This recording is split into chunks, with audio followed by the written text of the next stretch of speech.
செய்ய வேண்டிய சூழலை உருவாக்குவதற்காக விவாதம் முடிவெடுப்பது என்று வரும்போது காட்சி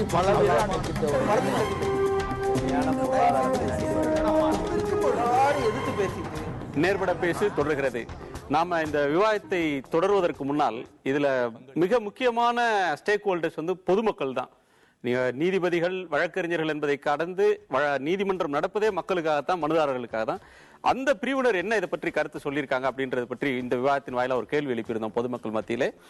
நீதிமன்றங்கள் 365 நாட்களும் இயங்க வேண்டும் என்று தலைமை நீதிபதி லோதா அவர்கள் சொல்லியிருக்கக்கூடிய கருத்து தேவையானதா தேவையற்றதா என்ற கேள்வியை மக்கள் முன்னால் வைத்திருந்தோம்.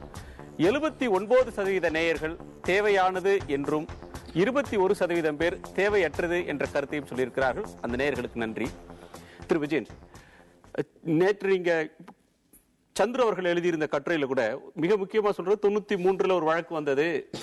நீதிபதிகள் மாநில அமைச்சர்களுக்கு சமமானவர்கள், உயர்நீதிமன்ற நீதிபதிகள். அவர்களுக்கு என்னென்ன சலுகை உண்டோ, பங்களா, குளிர்பதன கார், குளிர்சாதன வசதி கொண்ட வீடு, தேவையான பாதுகாப்பு அதிகாரிகள், வீட்டுக்கு பணியாளர்கள், இப்படி இவங்களுக்கெல்லாம் தரப்பட்டிருக்கிறது. ஆனா அமைச்சர்களுக்கு விடுமுறை நாள் என்று எதுவும் இல்லை. எல்லா நாளும் தான் வேலை செய்கிறார்கள். அவருக்கு விடுமுறை காலம் கிடையாது. நமக்கு நீதிபதிகளுக்கு மட்டும் இருக்கிறது. இன்னொன்று, நீதிபதிகள் கோயில்ல வழிபடக்கூடிய இடம், அது நீதி கோயில், டெம்பிள் ஆஃப் ஜஸ்டிஸ் சொல்றோம். ஆனா கோயில் என்றைக்கும் இழுத்து மூடப்படுவதில்லை. ஆனால் நீதிமன்றம் இழுத்து மூடப்பட்டு விடுகிறது சில காலங்களில் அப்படின்ற கருத்தை சொல்றார். இதுல அடிப்படையாக வர வேண்டியது திரு வலிநாயகம் அவர்கள் சொன்னதை போல இது ஒரு பிரிட்டிஷ் லெகசி. நமக்கு கோடை விடுமுறை 4 வாரம் அல்லது 6 வாரம்லாம் விடுமுறை இருந்திருக்கிறது. இப்ப இந்த ஆண்டில் கூட உச்சநீதிமன்றம் 193 நாட்களும், உயர்நீதிமன்றம் 210 நாட்களும் தான் வேலை செய்கிறது. இவ்வளவு குறைவான நாட்கள் தான் வேலை செய்யணுமா? அந்த கோடை விடுமுறை, ஆயுத பூஜைக்கான 1 வார விடுமுறை, கிறிஸ்துமஸுக்கு 1 வார விடுமுறை, பொங்கலுக்கு 1 வார விடுமுறை அப்படின்ற அந்த விடுமுறை கலாச்சாரம் முடிவுக்கு வரணும் அப்படின்ற கோரிக்கையில நியாயம் இருக்குன்னு நினைக்கிறீங்களா? என்னுடைய கருத்து என்ன அப்படின்னாக்கா, விடுமுறை கலாச்சாரம் தேவையை பொறுத்துதான் ஒரு விஷயத்தினுடைய தன்மையை முடிவு பண்றோம். நீதிமன்றத்தினுடைய தேவை 50 வருடங்களுக்கு முன்னால் என்ன, இன்றைக்கு என்ன அப்படின்னு பார்த்தோம்னாக்க, தேவை அதிகமாக இருக்கும் பொழுது எதையுமே உள்நோக்கி ஒரு கேள்வி கேட்கணும். ஒரு தடவை செஞ்சது 200 வருஷத்துக்கு சரி நான் ஒத்துக்கணுங்கிற ஒரு கருத்து உடையவனே அல்ல. கண்டிப்பா மாறுதல் எல்லா இடங்களிலும் நடந்து கொண்டிருக்கிறது. அது நீதி பரிபாலனத்திலையும் நடக்கணும் அப்படிங்கிறதுல இரண்டாவது கருத்தே கிடையாது. என்னுடைய கருத்து என்ன அப்படின்னாக்கா, இந்த தொழில் புரட்சி வந்த பொழுது நிறைய ப்ரொடக்டிவிட்டி வேணும்னு 14 மணி நேரம் 16 மணி நேரம்லாம் பீப்புள் போட்டா. அதனாலதான் மேடே லேபர் லாலாம் ரெகுலேட்லாம் பண்ணாங்க. இது ரெண்டுமே ஒரு 2 தட்டிலுடைய பேலன்ஸ். அதனால என்னுடைய கருத்து என்ன அப்படின்னாக்க, டைம் மிஷின் ஒரு படம் எடுத்தார் இவரு, நம்ம சார்லி சாப்ளின். ஒரு மெக்கானிக்கல் ஆக்கிடக்கூடாது எல்லாரையும். அப்போ என்ன செய்யணும்னா, ஒருத்தர் எஃபிஷியண்டா எவ்வளவு நேரம் ஒர்க் பண்ண முடியுங்கிறத பத்தி ஒரு கணக்கும், அந்த எஃபிஷியன்ட் ஒர்க்கை எப்படி ஸ்ப்ரெட் ஓவர் பண்ணணும் இயர் பூரா, 200 நாள் தேவையா 365 நாள் தேவையாங்கிறது அது கேட்க சொல்லிட்டேன். நீதிமன்றங்கள் 365 நாள் இயங்குவது என்பது வேறு. நீதிபதிகளும் நீதிமன்ற காவல அலுவலர்களும் 365 நாள் ஒர்க் பண்ணுங்கிறது வேறு. இது ரெண்டுத்தையும் போட்டு குழப்பிக்க கூடாது. ஆக இந்த பணி செய்பவர்களுக்கு அவர்களுடைய திறமையாக செயல்படுவதற்கு எப்ப முடியுமோ அது வேற மாதிரி ஒரு ஷிஃப்ட் சிஸ்டம் வச்சு இதை ஒரு டைம் மேனேஜ்மெண்ட்ல கரெக்டா பர்ஸ்பெக்டிவ் பண்ணா 2 தேவைகளும் பூர்த்தி ஆகும். ஒரு பக்கம் ஒரு மனிதனை மனிதனாக ட்ரீட் பண்ணி லேபர் லாவுடைய ரிக்குவயர்மெண்ட்டை ஃபாலோ பண்ண விஷயமும் இருக்கும். இன்னொரு பக்கம் தேவை அதிகரிக்கும் பொழுது நம்ம எக்ஸ்பேண்ட் பண்ணணும். டிவிலாம் ஒரு காலத்துல 24/7 கிடையாது, வெறும் 3 hours இருந்தது. தேவை அதிகரிக்க போயிட்டு இருக்கு. அப்படி இருக்கும்போது அப்ப டிவி ஸ்டேஷன்ல வேலை செய்யறவங்க எல்லாம் 24 மணி நேரம் இங்கே உட்காந்துருக்காங்க. ஒரு ஷிஃப்ட் சிஸ்டம் தான். ஒரு 3 மணி நேரம் ஒருத்தர் பண்ணுவாரு, இன்னொரு 3 மணி நேரம் வேற ஒருத்தர் பண்ணுவாரு. நிகழ்ச்சிகள் மாறிக்கொண்டே இருக்கும்.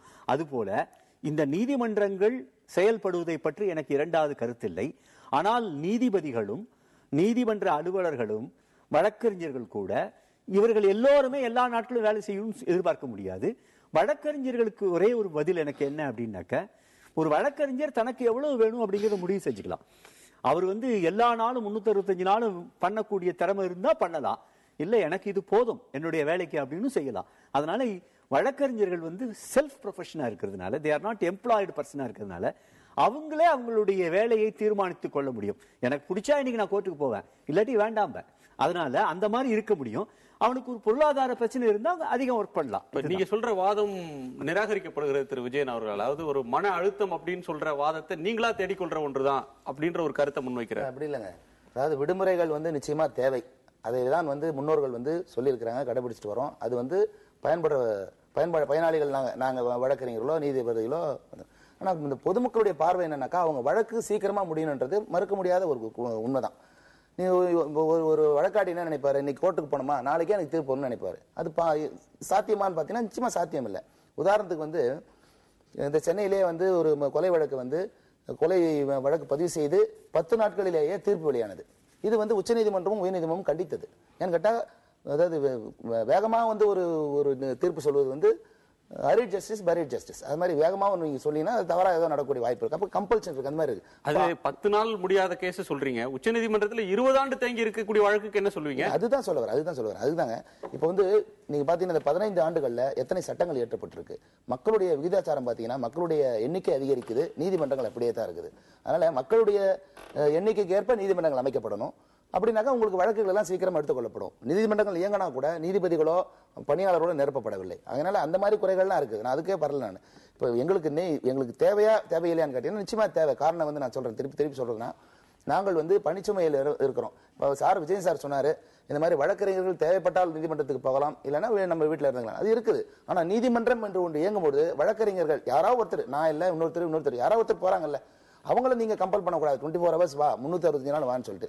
உதாரணத்துக்கு போறவங்க எவ்வளவு பேர் இருப்பாங்க, அது அந்த எண்ணிக்கை ரொம்ப சொற்பம். வழக்கறிஞர்னு சொன்னாக்க மொத்தமா தான் யார் வேணாலும் வரலாம். அது எனக்கு வரலாம், சூஸ் பண்ணிக்கலாம். நான் சொல்ல வரேன், ஒரு வழக்கறிஞர் இந்த நாளைக்கு நாங்க இந்த 365 நாள் ஷிஃப்ட் சிஸ்டத்துல எதுல நான் இல்ல 365 நாளும் ஒரே நிமிஷம் இது சொல்லிடுறேன். 365 நாளும் வேலை செஞ்சா என்ன நடக்கும்ன்றத குடும்ப நல நீதிமன்றத்தில் நாங்க பாத்துட்டோம். நான் தலைவரா இருக்கும்போது 2006ல ஏபி ஷா அவர்கள் தான் வந்து என்ன பண்றாங்க, அந்த இதுல வந்து இப்கால் பண்றாரு. இப்போ ஏபி ஷா இருக்கும்போது என்ன பண்ணோம்னாக்கா, முதல்ல வந்து நாங்க மக்களுடைய பணிச்சுமையை நாங்க உணர்றோம்.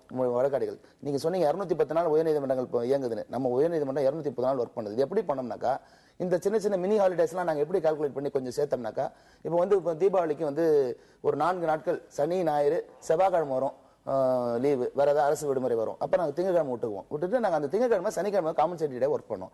இதை தாண்டி ஏபி ஷா இருக்கும்போது என்ன யோசித்தாங்கன்னாக்கா, நம்ம நிறைய கேஸ் பேக்லாக்ஸ் இருக்கு, நம்ம முடிக்கணும்னு சொல்லிட்டு ஒரு நாளைக்கு அரை மணி நேரம் கூடுதலாக ஒர்க் பண்ணோம். 1 மணி நேரம் மதிய உணவு இடைவேளை இருக்குத அதை நான் குறைச்சி 45 நிமிஷம் ஆக்கணும்.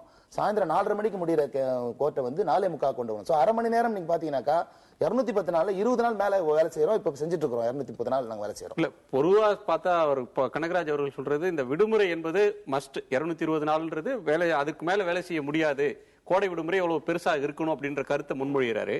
இது வந்து எப்படி நாங்க புரிஞ்சுக்கிறோம்? அதாவது எந்த ஒரு சலுகையும் அனுபவித்துக் கொண்டிருக்கிறவர்கள் விட்டுத்தர மாட்டார்கள். ஒரு சலுகையை உரிமையை அனுபவிச்சுட்டு இருக்கிறவங்க விட்டு தரவே மாட்டாங்க. அதுக்கு ஒரு மாற்று வருகிற போது அதை ரெசிஸ்ட் பண்ணுவாங்க. அப்படி புரிஞ்சு கொள்றதா? இல்ல ஒரே ஒரு அடிஷன் 96 நாள் சனி ஞாயிறு வருது. நீங்க மனசுல இல்ல ஒரே ஒரு 96 நாட்கள் சனி ஞாயிறு வருது, 365 நாள். ஒரே ஒரு மனசுல வச்சீங்க. இந்த விடுமுறை வேளையில அவங்க வீட்டுல வேலை பார்க்கறாங்க, படிக்கிறாங்க, சும்மா இருக்கிறதில்ல. அவங்களே சொல்றாங்க இங்க படிக்கிறது அங்கவே பண்ணலாம். ஒண்ணு. இரண்டாவது வந்து 365 நாள் போனா வருமானம் தானே உங்களுக்கு. If they're able to get 365 sitting na, மேலும் அவங்க ஓய்வு இல்லை. அவங்க என்ன ஓய்வு என்னன்னா, வீட்டுல வந்து சாட்டர்டே சண்டே யாருமே ஒர்க் பண்ணாம இருக்க போதில்லை. மேபி சண்டே தே மே டேக். இதுக்கு ஒரே ஒரு ஆன்சர் ஷார்ட் இன்டர்ஃபியர் பண்ணி சொல்லிடுறேன்.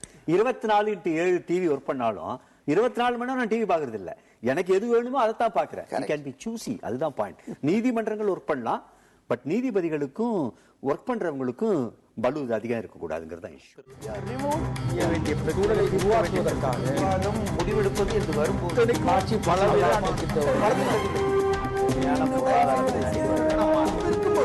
எதிர்த்து பேசிட்டு நாட்டில் வழியை தவிர